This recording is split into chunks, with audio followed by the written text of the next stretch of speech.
Bueno, buenas noches. Qué buen final. La tensión. Todo se puede sentir en este capítulo. Pero bueno, introducción. Que les había dicho antes de empezar el capítulo. Este es el único capítulo no escrito por Hideaki Anno. Pero tiene una participación en la escritura de Hideaki Anno, que es el director del anime y las películas y todo. No director, sino escritor, guionista, bueno, el que se encargaba de todo. El dueño del estudio, bla, bla, bla. Pero este capítulo está muy interesante porque tiene un diferente sabor a los demás capítulos, completamente.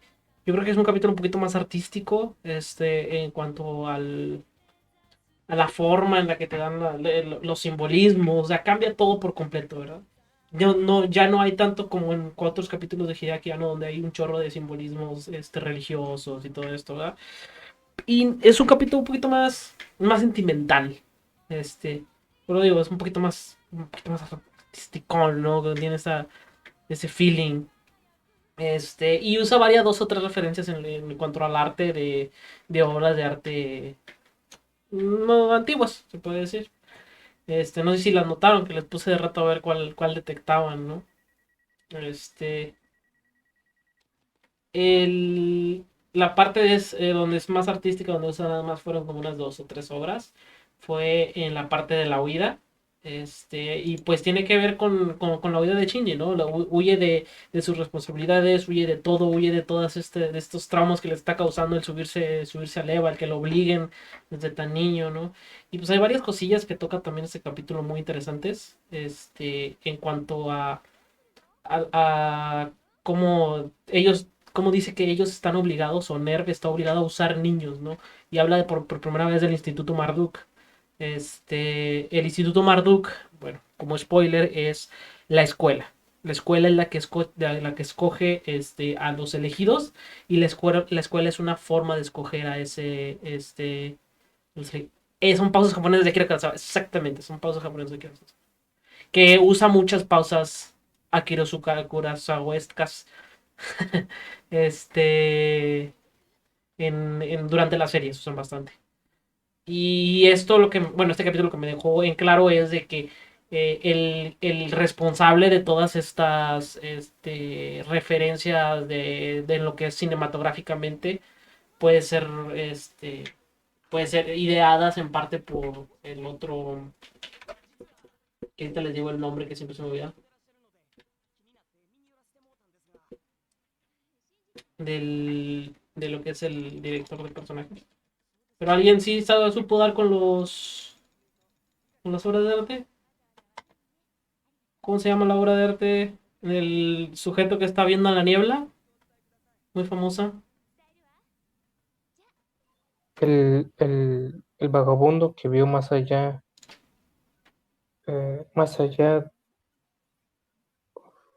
uy, casi, casi.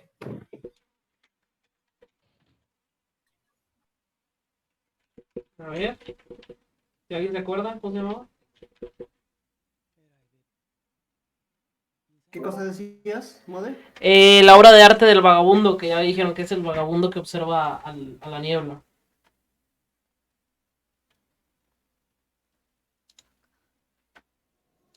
¿No? ¿No? ¿No? ¿No? ¿No?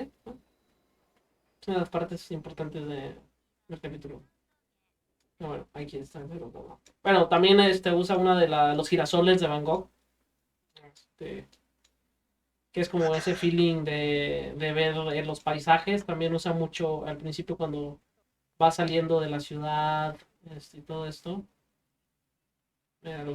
Cambia completamente el arte, se pueden fijar, cambia un poquito el arte en la hora de que está en el paisaje. Paisajes se ven como que un poquito más artisticones. Y se ve Eh, como ejemplifica toda esta. Ándale, exacto. Esa mera.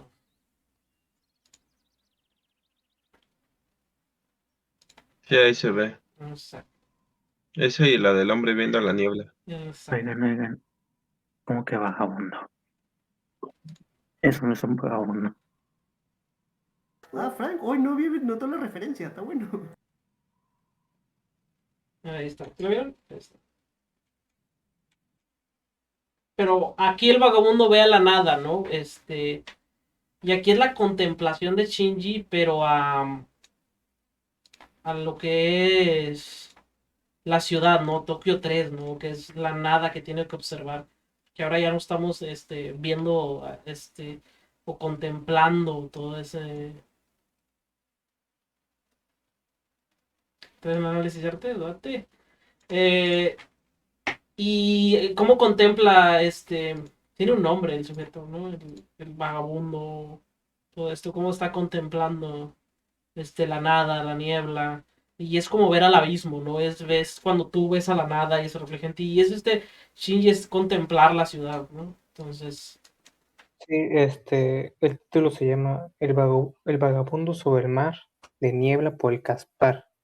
mm, Ah, perdón, El vagabundo sobre el mar de niebla. Sobre el mar de bruma, sí. Pero es que justamente es algo muy interesante. Todo el capítulo trata de utilizar esta obra, Los girasoles de Van Gogh, porque trae una onda, porque todo el capítulo es un pedo del romanticismo y del existencialismo, ¿no? De qué voy a hacer con mi existencia, de quién soy, a dónde voy, que es algo que tiene que ver mucho con estas obras, con este periodo de las vanguardias.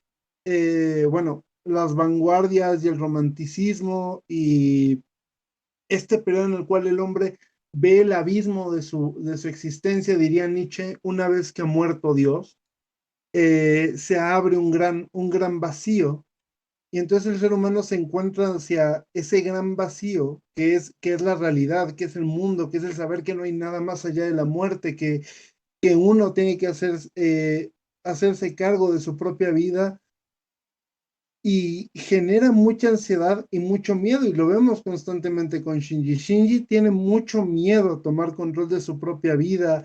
Están todas estas metáforas de lo que le están planteando constantemente en la serie, o que se le van a plantear, que son los niños jugando a la guerra, la escuela tomando decisiones más allá de él mismo, este sistema que le dice, no, pues tú tienes que ser esto, ¿no? Que nos pasa mucho, ¿no? Y lo vemos mucho con las personas que no se cuestionan, ya sea porque no quieren o porque no pueden, no se cuestionan su propia existencia y entonces siguen los roles que el sistema les va imponiendo. No, tú tienes que ser médico, tienes que ser un godínez y tienes que casarte a tal edad y tienes que tener una casa y tienes que endeudarte la chingada, pero Shinji tiene esta posibilidad un poco porque tiene a Misato, no porque a Shinji le nazca por sí mismo, sino por Misato y por las circunstancias, que le dice, ¿qué quieres hacer con tu vida?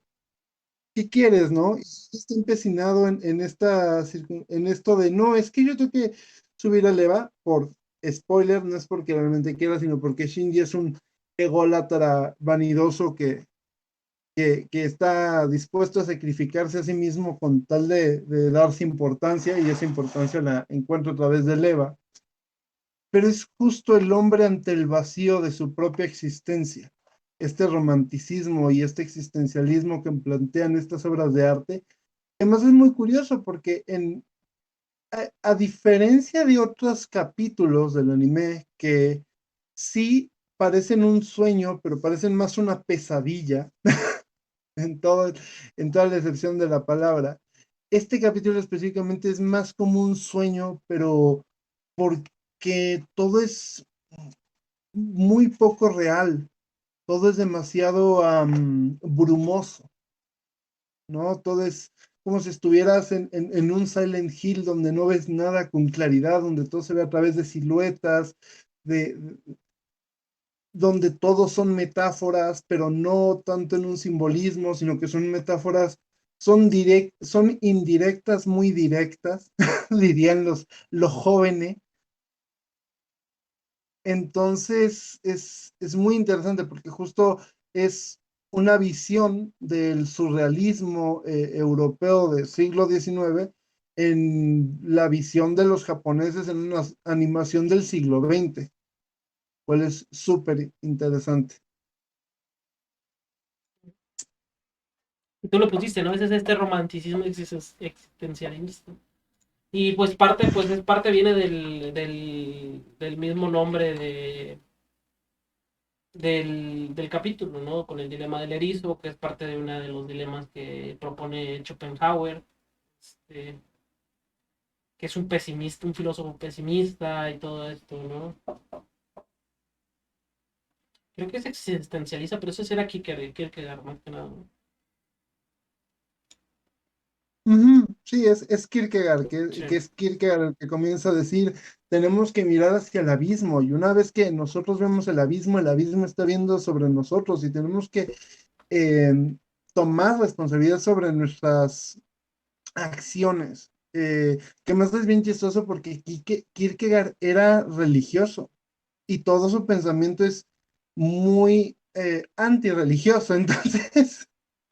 Ahí les dejo un análisis muy bonito de esta obra, justamente, de Caminante sobre un mar de nubes, de Friedrich, Caspar David Friedrich, un alemán para no variar. Otro alemán. Pero bueno. Sí, es lo que dijo Ross. Pues, el análisis visual de este capítulo yo creo que es lo más importante y todo eso, esa esencia donde se está repitiendo la canción y donde pierde su tiempo en el tren, ¿no? Y esto ya lo habíamos discutido, ¿no? De cómo el tren ejemplifica como que ese correr de la vida o esos momentos donde no estás haciendo nada, ¿no? Es como que nada más sigues el recorrido y ves el paisaje de afuera y es como un estado nada más contemplativo donde tú no participas en eso, ¿no?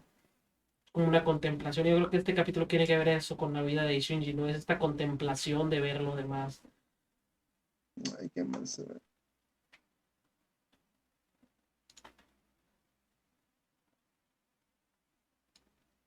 Sí, no, es la contemplación del ser humano, es muy chistoso porque en el romanticismo los artistas, bueno, en casi todas las épocas sucede, ¿no? Pero específicamente en el romanticismo, el ser humano, específicamente los artistas, viven el suficiente, diríamos hoy, privilegio, como para agarrar, ver su entorno, salirse, o sea, volverse espectador de tu propio entorno, ¿no? O sea, ver, no tener que formar parte, por ejemplo, de esta escena de los chicos en el cine, sino poderte volver un espectador y ya no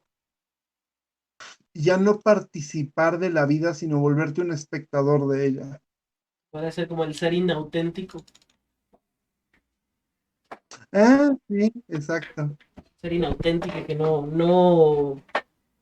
Y eso es parte de lo que habla este Evangelio, ¿no? De tomar al ser por los cuernos, ¿no? De tomar la responsabilidad de subirte al EVA, ¿no? Es parte de tu responsabilidad, salvar al mundo. El sistema está así. Probablemente que tú dentro de ese ser, tú eres libre. Entonces tú puedes moverte dentro de ese mismo ser, que es algo que se explica en los capítulos finales, ¿no? Donde explican lo de la línea y donde tú te mueves. O sea, no puede haber una real libertad si no hay un límite o una línea en la que tú te desempeñes en ese, donde tú te puedes desarrollar. Y en este caso, pues ese es este ser construido para nosotros, pues ese Eva que está allá afuera, en el cual tenemos que participar. El problema con ese Eva que es construido por el mismo sistema para nosotros poder para que el sistema pueda seguir adelante, ¿no? Porque hay ciertas amenazas que lo tratan de destruir. Y esa es parte de como que la filosofía de que no sabemos si los ángeles son buenos o malos, no sabemos si Nerve es bueno, no sabemos si Sil es el bueno, o sea, todos tienen ciertas agendas, y al fin, y en esas mismas agendas que se están desarrollando, estamos nosotros, ¿no? Nosotros estamos en todas este tipo de construcciones o mundos históricos que son creados y nosotros estamos en medio están todas esas relaciones. Y algo bien, bien bonito de ese capítulo, que me gusta bastante, es cómo te da a entender claramente que cuando Misato agarra a Shinji lo ve como una herramienta, como un instrumento, porque no lo estaba viendo como persona, ella misma lo dice. Ella lo acepta en su casa y le dice Tadaima, ¿no? Con eso del final de que lo recibe en la casa y todo esto. Y es esto, o sea, al principio cuando tú inicias una relación hay un miedo, está ese dilema del erizo, ¿no? Está ese miedo de conocer a alguien más, de que te vaya a lastimar, de que no sabes cómo es, porque no puedes, al final de cuentas no puedes comprender a los demás.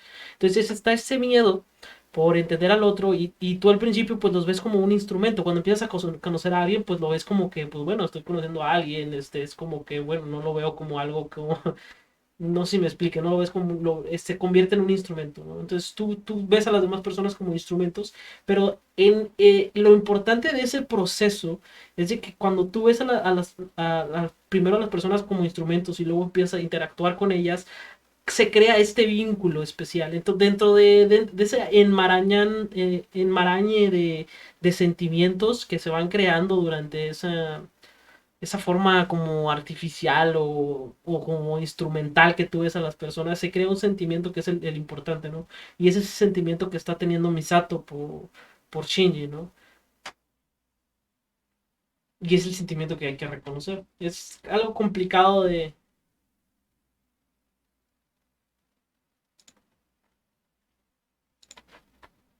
Claro, ¿no? Porque además la sociedad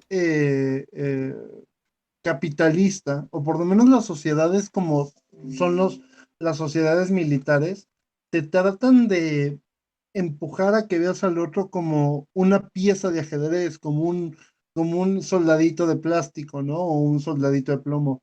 El problema es que como el otro es un ser humano, no es un robot ni un objeto, ni un soldado de plástico, es muy difícil no encariñarte, en especial en una relación de Misato y de Shinji, donde pues se ve evidentemente que Misato tiene por un lado, un líbido del tamaño del mundo, y por otro lado también tiene como un sentimiento maternal de querer proteger a alguien. Y luego pues está Shinji que, o sea, es el niño que quiere proyectar en cualquier mujer que se le acerque a una madre. Es muy Ay, difícil que no se encariñen el uno con el otro. El problema es que como ese encariñamiento les genera una disociación con su realidad, que es que Shinji es un objeto y él utiliza como objeto a Eva y a la misma lucha con los ángeles, y Misato también lo utiliza para acabar con los ángeles, empiezan a entrar en en una locura muy curiosa, en la cual se aman pero al mismo tiempo no se aman y se ven como objetos. Y por eso yo supongo que nunca se consume el romance de Shinji y de Misato hasta que, spoilers, nos acercamos al final. pues sí, pero es que también yo creo que es ese tipo de relaciones, ¿no? O sea, sí hay como que cierto romance, pero pues hay un romance en todos los tipos de relaciones al final de cuentas, ¿no? Como está Todo extraño. el homo, ¿cómo se llaman? El homoerotismo de las amistades masculinas, ¿no?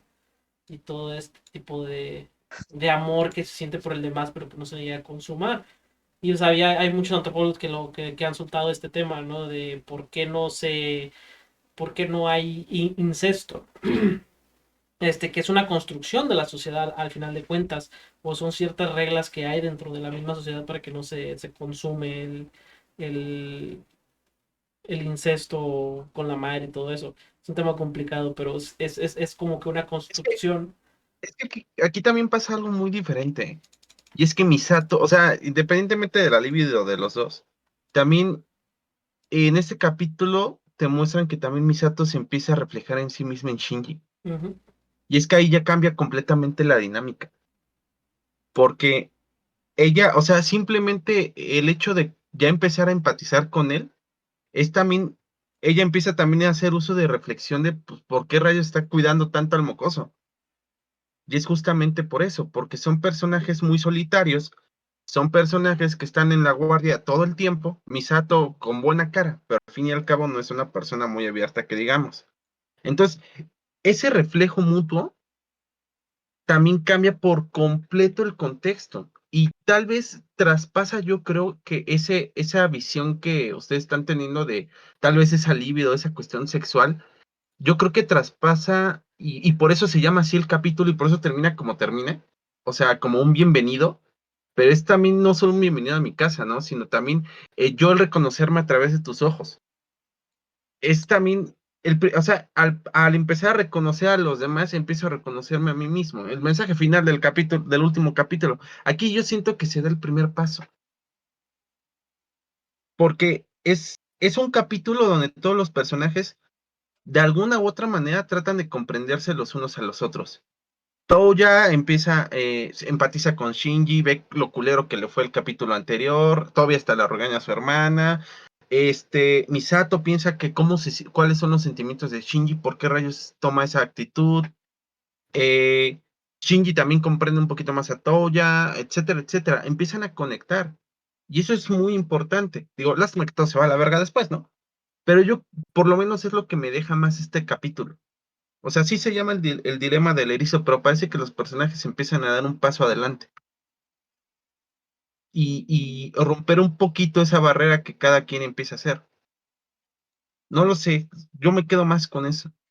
Es que tienes razón, pero es justamente, o sea, más allá del enamoramiento o no el líbido, justamente es ese pedo, o sea, en el ambiente militar no está bien que tú te reflejes en el otro, porque el otro es un soldado raso o un piloto raso.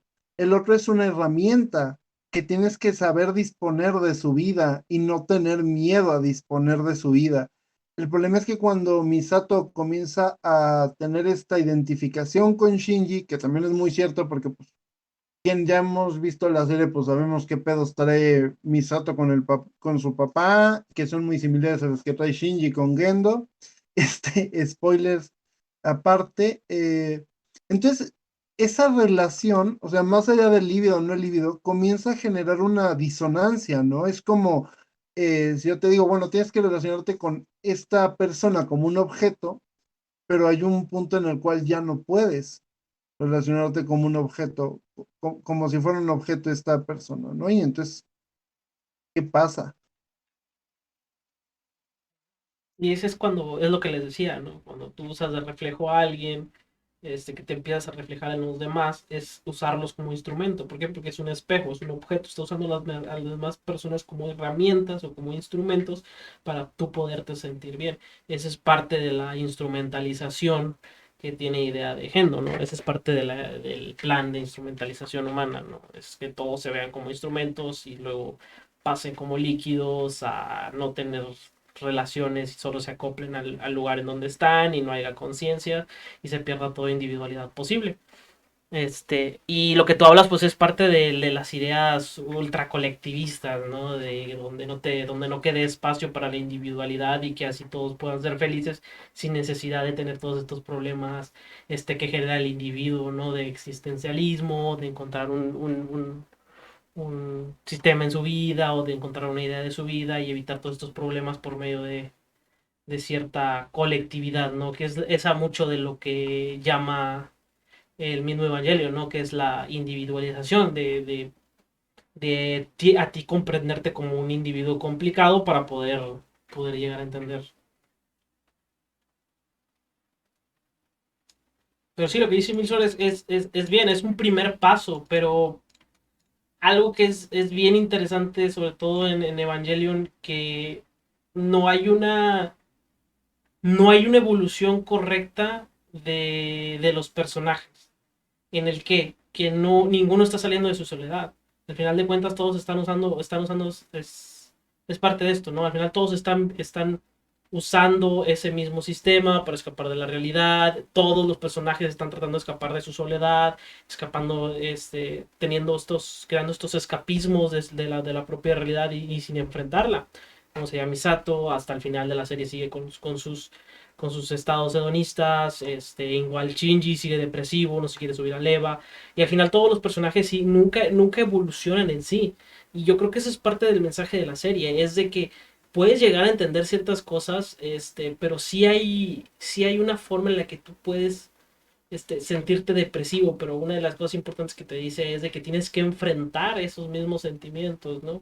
Esa misma melancolía que sufre. Yo creo que trata la melancolía y cómo tratarla, ¿no? Y cómo generar una nueva forma, o sea, un principio de realidad diferente. Porque si recuerdan, bueno, el final del anime sí le aplaude, ¿no? Porque ya Shinji pudo encontrar la realización, ¿no? Al final de todo. Pero bueno, eso De es una muy... manera, ¿no? Sí, El valor, yo diría, ¿no? el valor de Es, enfrentar la realidad y ajá, de entender que todas las relaciones conllevan dolor y que para estar vivo necesitas sentir todo ese dolor y todo ese miedo y es parte de tu realidad.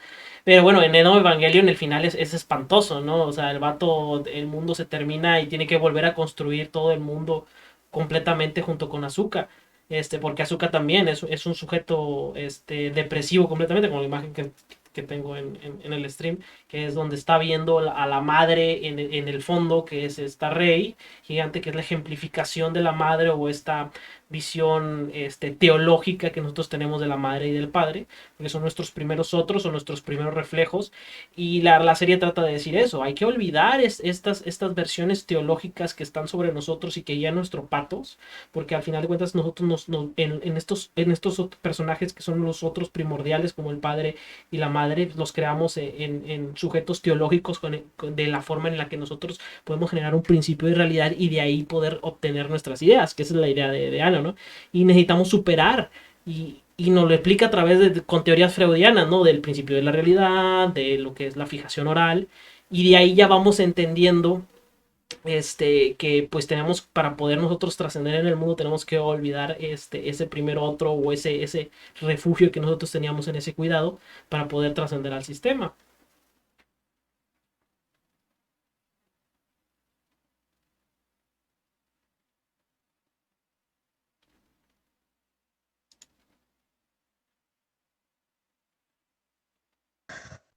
No sé, Sí. ¿no se quieren un spoiler de la última película? No, de la última no, de la última película no. Ah, bueno, entonces me callo. Nadie la debería de haber visto. De la última película no queremos spoilers, por favor. Que vamos a hacer, voy a hacer, bueno, estoy planeando hacer con varios grupos una transmisión en el cine de la película, de la última. Ya ves que se va a estrenar en Amazon. Entonces quiero ver si se reúne un grupito. Parece que sí se va a hacer para verla en pantalla. Obviamente depende de cómo esté lo de la pandemia aquí en la ciudad, ¿no? Porque si no, pues sí, no tiene caso. Sí, de hecho, la idea es volver a analizar todo para el día 13 de agosto, que va a ser el estreno, la voy a estar transmitiendo, que creo que cae en viernes, entonces vamos a poderla a ver en viernes o Épico, sábado, épico. épico, y pues la voy a transmitir aquí. Pero no sé si Amazon dijo si la iban a vender o la iban a transmitir, lo que no estoy seguro. Pagarla también vale la pena. Sí, yo la compraría, o sea, si la ponen a venta, que yo creo que la van a poner a venta, eso sí, estoy casi seguro.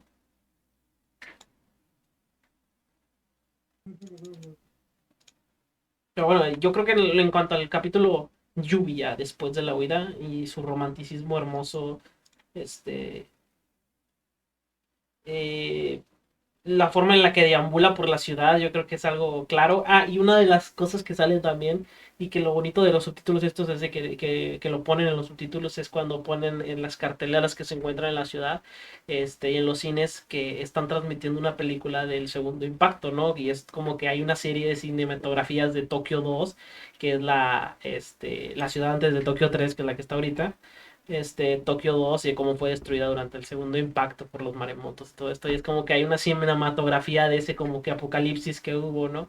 Yo creo que es como que una cierta alusión a la historia de la Segunda Guerra Mundial y su cinematografía y o Godzilla, que también era apocalíptico totalmente y ejemplificaba la destrucción de Japón durante la Segunda Guerra Mundial, ¿no? Entonces, como que trae esa idea, ¿no? Y es lo que platica con ustedes de que el primero y segundo impacto es como que una alusión a creación de generaciones por medio de esos apocalipsis de guerra que hubo en nuestro mundo, ¿verdad?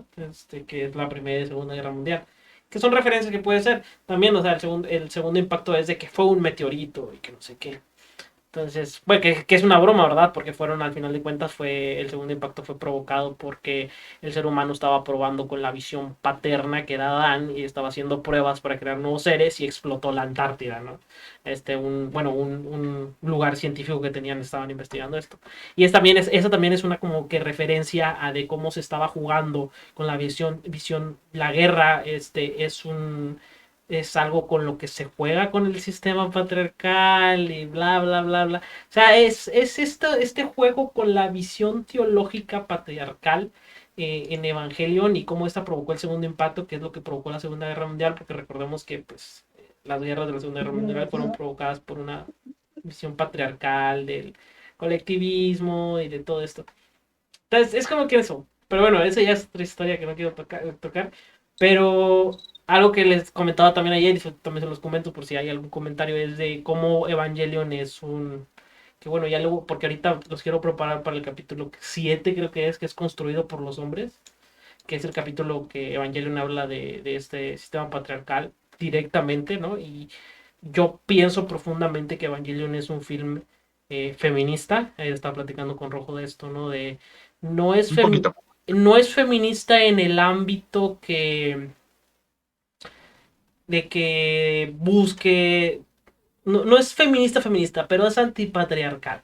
Lo que busca es como que una modificación, una nueva masculinidad.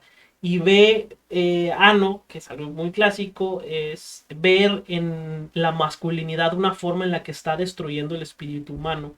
Sobre todo todas estas, toda esta construcción que se hace alrededor de la dominación masculina es lo que crea esta presión que crea los sujetos depresivos, masculinos, ¿no? Que en este caso es Shinji.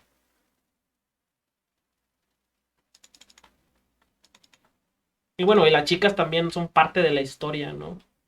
O sea, yo creo que los personajes de Asuka y Rei son otra forma de ejemplificar a la mujer en la situación del mundo, ¿no? Porque Shinji la tiene muy fácil, sube al Eva, está alineado completamente, puede tener ciertas crisis depresivas y él sí, incluso se puede seguir subiendo al Eva sin ningún problema, puede estar totalmente depresivo.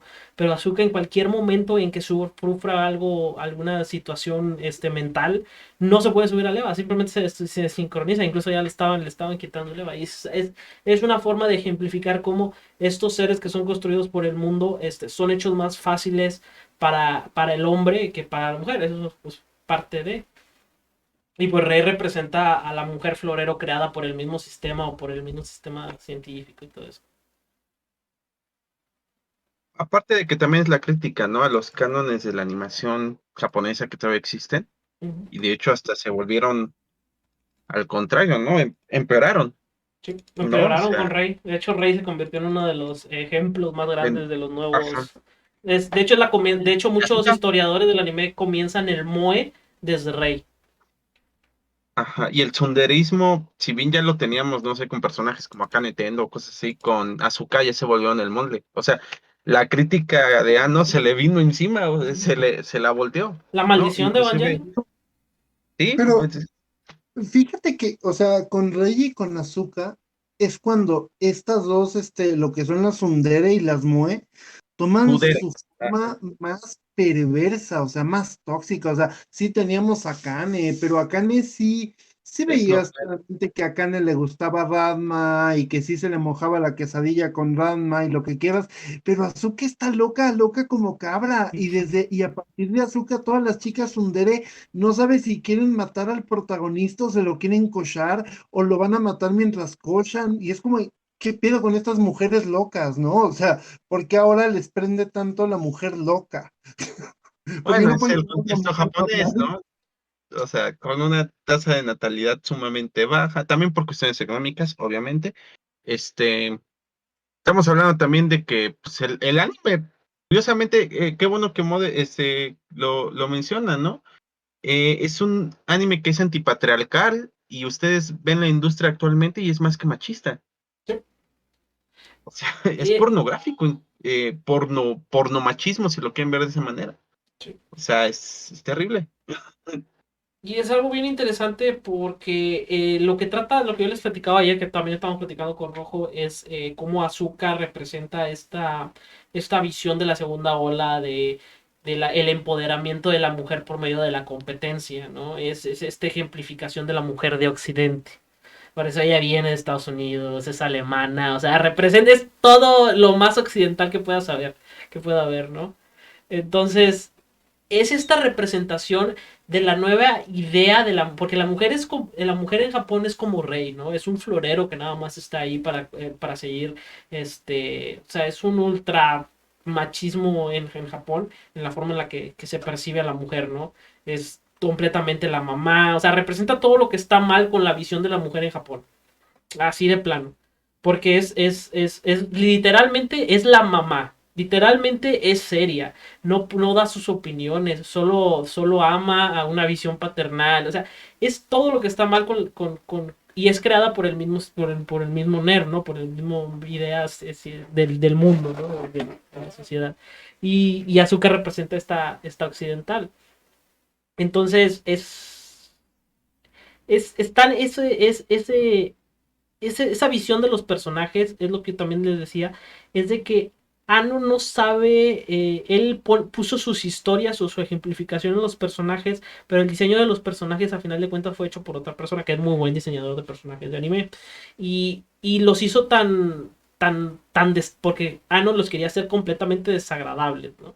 Y fueron totalmente desagradables, al punto de que Asuka no puede demostrar sus sentimientos porque en el momento en el que ella muestre los sentimientos que llegue a sentir, eso lo va a volver débil. Entonces eso es un modo como de protección, se puede decir, que pueden tener algunas mujeres, ¿no? Porque en el momento en que muestran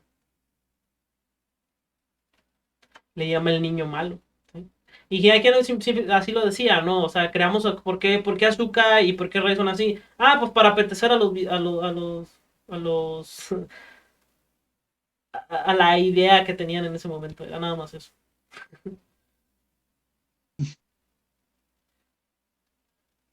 Sí, yo creo que son importantes los dos personajes de Azuka y Rey, sobre todo. Bueno, sacando un poco el tema, también se me hace muy interesante, creo que es la primera vez que hemos visto, o me voy a equivocar, pero la escena, me gustó mucho la escena en que vemos la ciudad abajo de la tierra, Qué como buena pregunta. escondiéndose del enemigo, ¿no? Eh, Parte yo creo que es un sentimiento de miedo a la incertidumbre, ¿no? Pero no sé qué más pensar de la escena. De la ciudad que está abajo y que nada más sale por las noches. Es que si te Ajá. fijas, la ciudad se va a un Edén en la parte de abajo y en la parte de afuera muestra su glorioso esplendor como sociedad avanzada, pero al final de cuentas se esconde a cualquier amenaza en un Edén en donde está la torre y donde están los laboratorios de Nerv en una cúpula, ¿no? O sea, es un simbolismo muy interesante del poder tecnológico que tiene la sociedad moderna, ¿no? Y sociedad económica. Es exacto. O sea, mucha tecnología, pero no dejan de tener miedo. Exactamente. Y por más que no pueden derrotar a los ángeles, la única forma que pueden derrotar a los ángeles es por medio de poner a niños a subirse a robots. Es como que para que entren a un mundo laboral y puedan transformar el mundo, ¿no? Y cambiar la psicología de los niños y todo eso, y la manipulación de los niños mentalmente y todo eso. Porque al final de cuentas el mismo sistema no va a poder sobrevivir si tú no trabajas, ¿no? Y esa es la misma idea que se te pone cuando tú llegas al mundo, ¿no? Es de que tienes que trabajar, porque mira lo que hemos construido. Y eso es bien interesante en los primeros capítulos, porque están todos los ingenieros viendo alrededor, como que todo lo que se esforzaron por hacer el robot para ti, tú no te quieres subir, es como que qué desagradecido y todas las caras de los ingenieros viéndolo, de como que, ¿por qué no te subes al robot nada más? ¿Por qué no nos salvas? Es como que construimos toda esta tecnología para podernos defender y tú no quieres hacer nada. Y es como Es, que esta alineación que tiene el mundo hacia ti, hacia que tienes que trabajar, hacia que tienes que sobrevivir en este sistema. es el típico diálogo de mamá latinoamericana, de chantaje, ¿no? De, mira yo qué tanto he hecho por ti, tienes que trabajar y seguirte esforzando. Pues sí, jefa, pero está de la verga, Exacto. ¿no? O sea, es el chantaje paternalista de mira yo todo esto que he hecho por ti, entonces por ende tú tienes que estar a la, al, am, A la altura, ¿no? Tienes que esforzarte, ¿no? Por lo que hacemos, por seguir adelante, ¿no? Por mantener todo lo que tenemos. Chile ganas mismo. Y ese chileganismo que, bueno, allá en Japón es diferente, es como que, de motivación, así como que es más exagerado. O sea, y eso es algo que tenemos que entender, ¿no? El sí se puede o sea, el que nos den más libertad no significa que seamos libres, sino que se nos obligan a hacer algo. Porque eres libre de hacer cosas en el mundo. O sea, el yes you can o el sí se puede, la palabra detrás de ese en realidad, si lo tomas con los anteojos de ideología de CICE, verías que la verdad la palabra es de que lo que dice la palabra es tienes que hacer algo. Tienes que hacer algo, estás obligado, sí se puede, o sea, sí se puede, y sí se puede ser millonario, entonces tienes que esforzarte, mijo, esfuérzate, sí se puede, hacer esto, entonces, órale, échale, entonces te obliga, ¿no? Pues sí, el pobre es pobre porque no quiere, porque quiere, ¿no? Exacto, es ese típico, ¿no? Del pobre es pobre porque quiere, ¿no? Entonces, tú eres libre de tener el dinero que tú quieras, pero sabemos que no es cierto, o sea, es totalmente pero, falso, ¿no? pero además esta idea surge desde Roma, o sea, porque es justamente lo que vamos a ver mañana para los que vayan a estar en la clase. O sea, esta idea no, o sea, o sea, tú quieres tierras, tú quieres riqueza, ve y pelea, ve Mm. y apoya a los emperadores. Si eres pobre es porque quieres, porque es Si un eres pobre miserable. esclavo, si eres esclavo es porque no quieres pelear en la guerra. Sí, exacto. Y es como de, güey, Es la, sí, no, es la misma retórica del feudalismo, de Roma. Es la misma retórica dentro del capítulo, es la misma de siempre, pero con pasos extra, ¿no? ¿Puede decir? sí, el punto donde se ve como el auge de este pensamiento y hay un youtuber maravilloso que lo explica bastante bien, pero el video en que lo explica es bastante largo, es en el colonialismo, ¿no? Sí. Cuando ven o sea, cuando en el colonialismo se instituyen las castas, es de, eh, mucha gente cree que el hecho de que había mestizaje era bueno, pero el mestizaje era más bien el bueno, esto se está saliendo de control, vamos a ponerle normas a este mestizaje y en las reglas de cómo era el mestizaje, eh, o sea, las reglas que escriben los virreyes y la iglesia es, tratemos de hacer que te combine, o sea, hay que aprobar las combinaciones de sangre para que la gente se vaya blanqueando.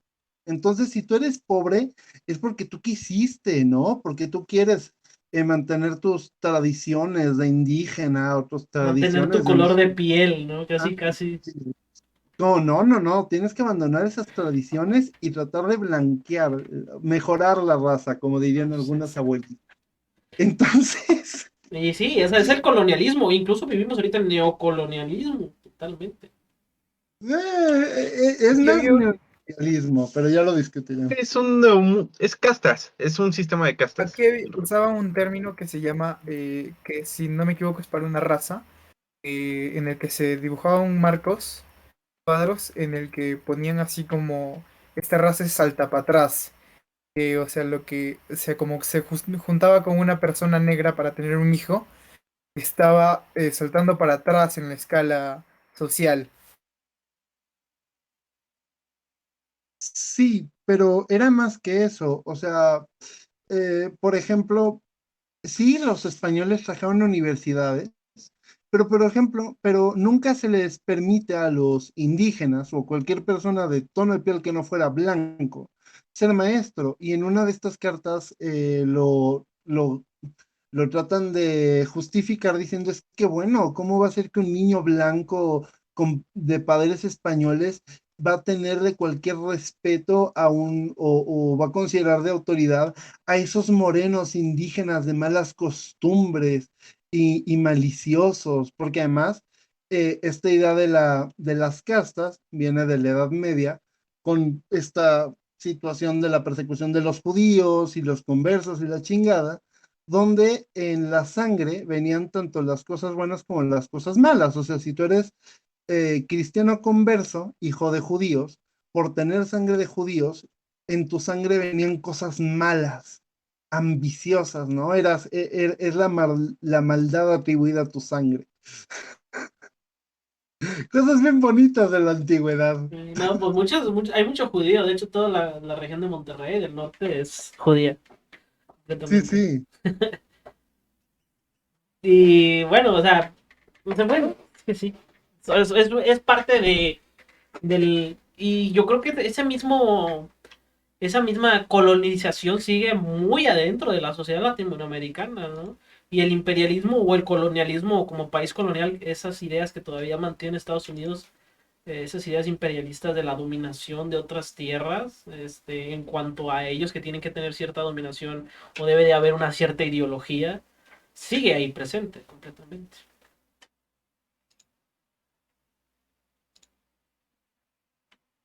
Pues sí, sí, sí, es muy triste toda esta idea de todo el origen de el que es pobre es porque quiere, ¿no? El que es esclavo es porque quiere. Y bueno, eso que estamos hablando, o sea, es de que porque nosotros nos obligan a vivir en este sistema y tenemos que seguir esas mismas reglas del mismo sistema porque si no, no podemos sobrevivir correctamente. Bueno, hay activismo, puedes tratar de deconstruir, pero al final de cuentas es una forma de alzar la voz. Pero al final de cuentas tú tienes que alinearte al mismo sistema, si no, de otra manera no vas a poder, de alguna manera sobrevivir o te vas a tener que aislar. Entonces esto yo creo que es la idea que también de subirse al robot de Evangelion, ¿no? De que te estás obligado a vivir en este mismo sistema, estás obligado hasta a subirte a ese ser que fue creado por ti, para ti, ¿no? Este ser tecnológico creado por las mismas ideas de tus padres y de tu madre. Sí, sí. Es, pues es que es un sistema que como te ha dado tanto, o sea, o bueno, esa era la justificación de la posguerra fría, ¿no? O sea, te ha dado tanto el sistema, el capitalismo, vimos en tanta prosperidad que pues lo único, o sea, lo menos que puedes hacer es contribuir a a esa prosperidad. Tienes que defender esa prosperidad de todos estos tipos de amenazas que tratan de destruir este mundo que hemos construido para ti. Que esa es la idea de Tokio 3, ¿no? Y de que vengan los ángeles. Qué raro que vengan los ángeles justamente cuando Shinji llega a la ciudad, ¿no? Es muy, muy extraño, ¿no? O sea, y es que Mm, cuando se genera una nueva generación, llegan nuevas buenas nuevas o llegan nuevas amenazas a destruir ese mundo, ¿no? Y, y esas son cosas de fuera que no conocemos. Llegan cosas a amenazar o a tratar de destruir el mundo en el que estamos. Entonces nosotros tenemos que defenderlo. Y eso es parte de la meta del Instituto Marduk, ¿no? Es encontrar, o es parte del método de educación o de la alineación del sistema, a encontrar a ese tipo de niños que puedan defender al sistema en el que vivimos, ¿no? Entonces es una manera de la forma en la que se te adoctrina para seguir estas mismas ideologías y seguirlas perpetuando, para seguir perpetuando toda la ciencia que ha creado. Y bueno, eso ya lo vemos más adelante si quieren, pero es el cómo la ciencia y la misma teología amenazan o construyeron todo este sistema en el que nosotros vivimos, ¿no? Este sistema tecnológico que es NERF, que es SEAL, que SEAL, bueno, es un conglomerado de grandes capitales. Y algo bien interesante que les iba a comentar es de que si se fijan durante todo el anime, todas las películas, no hay ninguna visión de Estado, ¿no? No hay un Estado en sí. El Estado es NERF, que es la asociación tecnológica y científica. Sí, es el poderoso, el que mantiene el poder, porque tiene el poder económico. Y nada más el gobierno aparece en el capítulo de lo patriarcal, que habla de los hombres, y es como que un Estado muy patriarcal, pero no tiene ningún poder, ¿no? sobre estas amenazas. Y es como el mismo poder económico y el mismo poder de conocimiento que es la institución científicas, forman la realidad como la conocemos o esta estructura capitalista ideológica. Pero no, en el primer capítulo no son el Estado y el ejército japonés los primeros que tratan de defender la ciudad contra el primer No, ejército. Sí, pero no tienen ninguna autoridad, ¿no? Como que no pero pueden le hacer damos un nada. punto a Mode porque, por ejemplo, cuando se presenta Azuka, el gobierno queda como pendejo. O sea, Sí, tanto así que inclusive hasta el propio capitán se dice, no manchen, me contrataron para traer carga. O sea, no, No para mi esto. chamba es nomás, soy paquetería, güey. Exactamente. Entonces sí tiene un punto Mode. Eso o el estado se reduce a solamente los 5 vatos que están en Chile. O sea, entonces sí, Que es hay el en poder este económico. contexto. Al final de Ujú. cuentas. Y es eso. Y otra cosa, o sea, cuando sale el Estado, que es la única vez que sale y es el único capítulo en el que sale, que nada más para ejemplificar el sistema patriarcal, en el capítulo de Creado por los Hombres, crean un robot que es autónomo, ¿no? Que no es dirigido que es una máquina que no es dirigida por seres humanos. ¿Por qué es esto? Porque este mismo sistema trata de es que no sé cómo explicar, pero bueno, una de las cosas de EVA es de que trata de convertir el sistema tecnológico trata de individualizarlo, ¿no? De que un individuo sea el que controle el EVA, ¿no? Parece absurdo, ¿no? Porque no haces un robot que no sea manejado por humanos. Es lo que trata de hacer el gobierno. Pero el mismo robot que funciona con energía nuclear es saboteado por por el mismo SEAL y por el mismo NERF. Y quedan como estúpidos también. Quedaron. ujú. Y bueno, ese ya viene más adelante, ¿verdad? Y la verdad sí está muy bueno ese tipo de análisis. La verdad es un capítulo bien completo y que no muchos analizan, pero está muy gracioso. A mí me da mucha risa. Pues sí, sí, es. Entonces, lo que pasa es que este capítulo es uno de esos capítulos que trata de reforzar todo el discurso oculto de Evangelion, bueno, oculto entre comillas, pero de una manera distinta, que es la visión como del arte, ¿no? Con una visión distinta. Ujú. De los capítulos más contemplativos que hay, ¿no? Por el hecho de O que no sea, está. No estaba diciendo que no lo escribió Hideaki Anno este capítulo. no, y aparte porque pues no había presupuesto. Entonces, que también vamos a hacer, aquí se siente cuando paran las imágenes, también sí lo aprovechan para darle un contexto contemplativo, pero también se siente la baja de presupuesto. Entonces, Es que pues qué divertido, ¿no? ese mito de la baja del presupuesto está muy cabrón y sí me gustaría desmentirlo. No, sí pasó. O sea, ¿No ves que sí, hasta no pero declararon impuestos? fue al final. Fue al final cuando le retiraron los corporativos, pero fue por el manejo del tema del suicidio. Sí, justamente. Porque manejaron Ujú. el suicidio de Azuka y todo esto, y ahí fue cuando les quitaron el dinero. El problema con una de las cosas, sobre todo de los animes, es la producción. No era que le metía mucha producción. De hecho, muchos capítulos no fueron hechos por el mismo Gainax. Fueron dados a otros estudios para que lo hicieran. Ya luego les digo cuál es el capítulo que está dirigido por Ghibli. Y se nota mucho la diferencia de los personajes y todo.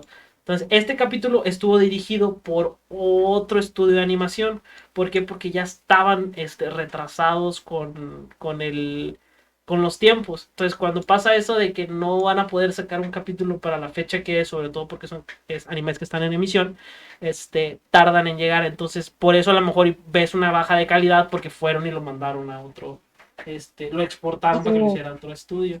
Según yo eran estudios taiwaneses.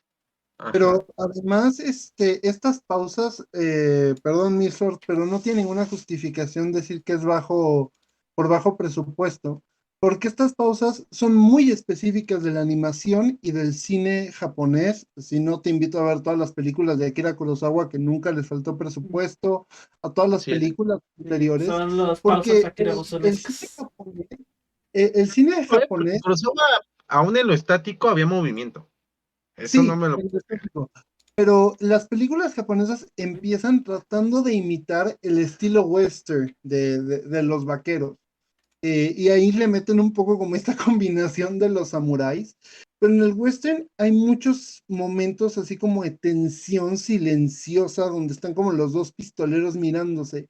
Y a los japoneses esto les encanta, les gusta mucho. Porque va mucho con esta idea de el estar contemplando el paisaje, la belleza en los pequeños detalles. Y luego en la animación se adopta muchísimo más, no por Evangelion, sino porque en las animaciones en general no se invertía mucho dinero. Entonces hay que llenar viñetas, y ahí es en donde surgen esta tendencia, este mal hábito o este hábito de poner justamente como diálogo en escenas donde no está pasando nada más que un paisaje, o se ponen diálogos pero no se mueven las bocas, que no es solamente de Evangelion. En Evangelion es muy evidente y está esta leyenda negra de la baja de presupuesto, que es más que nada al final, pero en todos los animes de la época, e incluso anteriores, lo vemos. O sea, en Sailor Moon, no te digas, en Guerreras Mágicas, chingos y montones. Sí, sí, sí. En los, Sí, sí, sí. Sí, en los, pero. Perdón, adelante. no, en los pocos donde no los vemos son los de Bandai, porque Bandai, todos sus animes eran anuncios. Eran anuncios de figuritas.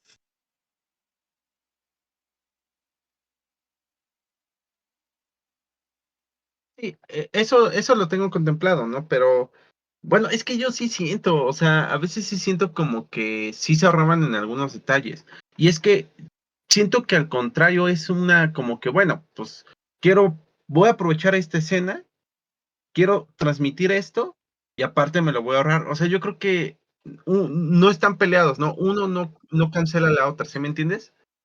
En ese sentido. Porque, por ejemplo, Evangelion usa mucho el silencio. Y no necesariamente tenía que ser por una cuestión de presupuesto, pero pues si quieras o no, si te ayuda a ahorrarte en gastos, de cierta manera. Digo, es cierto también lo que decía Mode, o sea, también varios capítulos son hechos por estudios de otros lados. De hecho, es Evangelion el que trae también otro de los vicios más importantes que tiene actualmente la industria del anime, que es la forma en la que se negocian y se financian las series japonesas. Es una serie que pues, prácticamente el creador no tenía todos los derechos, sino que esta inversión se distribuyó entre varios inversionistas, algo que antes no se hacía. Entonces, por eso me es difícil olvidarme de este punto, ¿no? Pero pues lo podemos seguir platicando en otros capítulos, Sí, o si quiere. sí, no. O sea, eso es real, lo de la forma en la que no había en lo que es el control del dinero, ¿no? Entonces a veces les tumbaban la lana y eso es lo que causaba que no pudieran, o sea, porque tú para poder mandar un capítulo a outsourcing o con otro estudio a que te haga el capítulo, ocupabas lana, ¿no? Y pues ya había como un cierto presupuesto para ese tipo de cosas. Entonces ya lo mandaban lo mandan al estudio. Pero no, ya al final ya no se le dio, ya no había ese presupuesto para poder mandar a outsourcing o mandar a otro estudio. Entonces el estudio de Gainax se vio obligado a bajar la calidad, pero ya fue pero nada más fue como que en un capítulo sí y otro capítulo no. O quitar escenas que no pudieron haber sido terminadas porque no había el tiempo para poder terminarlas a la hora de la emisión. Y bueno, ese es el ruido. Pero en cuanto a lo que tú dices, ¿No? a lo que tú dices de las pausas y todo eso, sí, es una herramienta que se usa en el anime pues para ahorrarte frame, ¿no? También hay otras de que muchos dicen, no, es de que dibujan mal algunas escenas y sacan una frame de las millones que tiene un capítulo, ¿no? Entonces es como que a veces se dibujan ciertas figuras para darle movimiento a las cosas, entonces hay ruido en cuanto a eso, hay ruido en cuanto a eso. Yo qué voy a decir.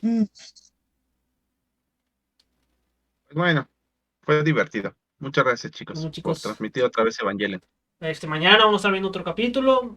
El día domingo tengo pensado ver si hay horario a las 4 de la tarde.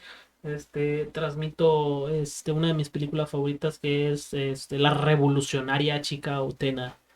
Que yo creo que es uno de, si quieren que Evangelion es un anime simbólico, creo que Utena es de los animes más complicados para entender que haya existido, ¿no?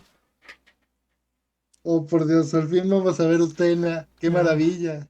Una pequeña obra de arte del anime simbólico. Y es de esos momentos es de que what the fuck, what. Pero bueno, ese es el domingo. Pero bueno, chicos.